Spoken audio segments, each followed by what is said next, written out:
Hey scrappers, welcome to another video. Today we shall be taking apart the small fan heater, 240 volt. And as you can see, I've taken the back cover off already just to save a bit of time. And as you can see from, initial observations, there's not a whole heck of a lot to these things. There's a couple of terminals, a fan motor, which is essentially all I'm in here for anyway, a couple of cable. The heating element is not anything to write home about. It is essentially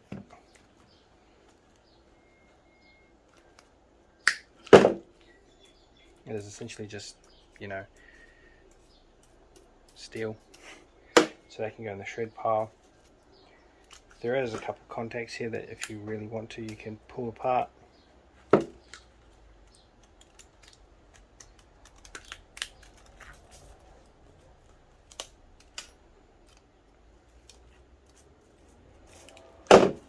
There you go.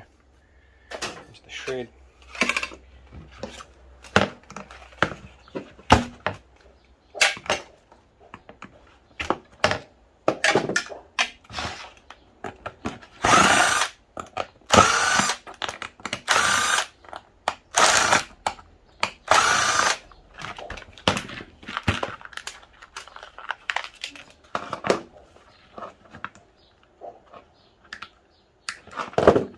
And that's just trash, unfortunately.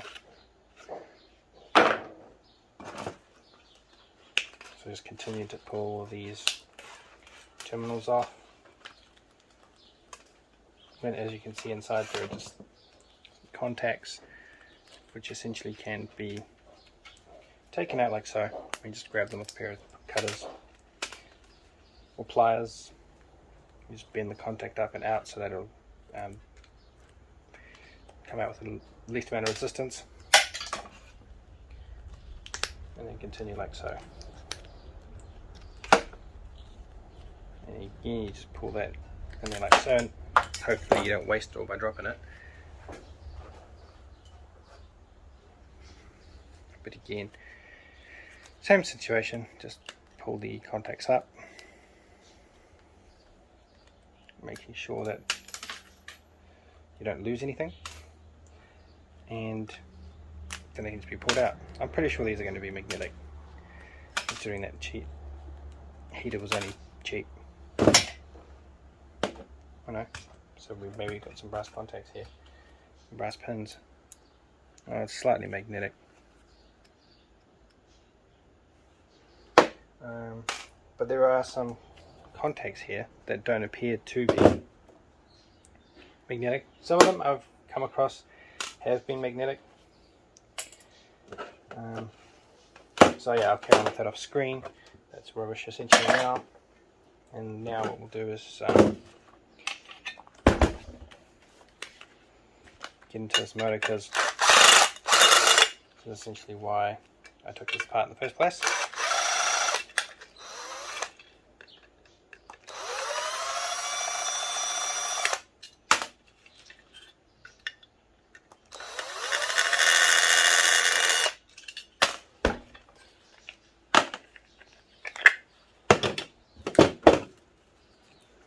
And then what I do is essentially peel this layer off here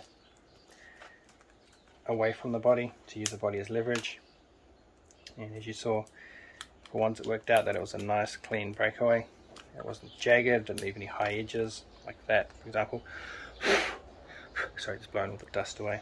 And I could do the same on this side, just so that it gives me easy access to the copper.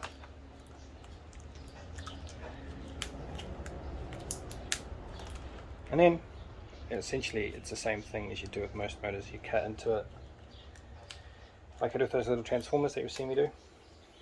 So I cut into one side like so, put it in. So I try to get underneath. Let's see, you can see there on the side there's a little bit of a gap. Get underneath there with your flush cutters if you've got flush cutters, and then just proceed to cut into it like so. Hopefully I've done this right. There you go, it comes away nicely, and then I go back to the back end of it, and then I proceed to just use the total flat of the flash cutters and insert it, grab it, and then just pull it through like so. Or if you want, you can, there's nothing stopping you using a chisel and a vise to do exactly the same thing. But I just thought, seeing I was in here anyway, I'd show you. If you don't have a chisel, or like me most of the time, can't be bothered to go get a chisel. And then the same again, guys, you just find a little flat where you can insert the flash cutters, the blade, and then do exactly the same thing. Flip it over, use the flat of the cutters.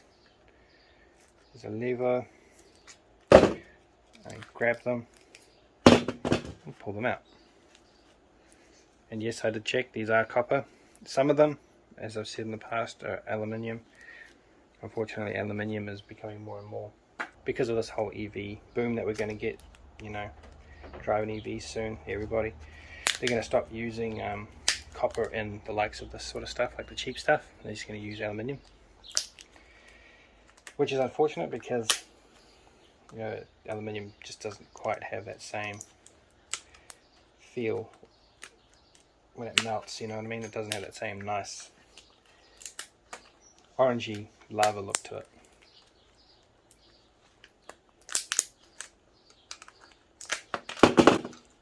And then there's some more copper in here, as you can see. So you just take your flash cutters. These might not work because they are a little bit buggered. I've been using them as a lever rather than cutters, but they still do the job. So just cut that brass weld off there, throw that copper weld here. So there you go. You just find a place where it's suitable to cut, and once you're in, you can use the body as a lever to lever the copper up and out. In this case, this has been welded, so what I'll do is chop it off like that, pull the rest of this out, and then leave that little bit there. Won't worry about that piece that's been attached to the stator laminations. And there we go, it's all done. Clean piece of steel, some more steel, and I'll put the rest of this up off screen. So there you go. Hope that was a bit of fun for you all, guys. Thank you all for joining me. Look after yourselves, and I'll catch you all in the next one. Cheers!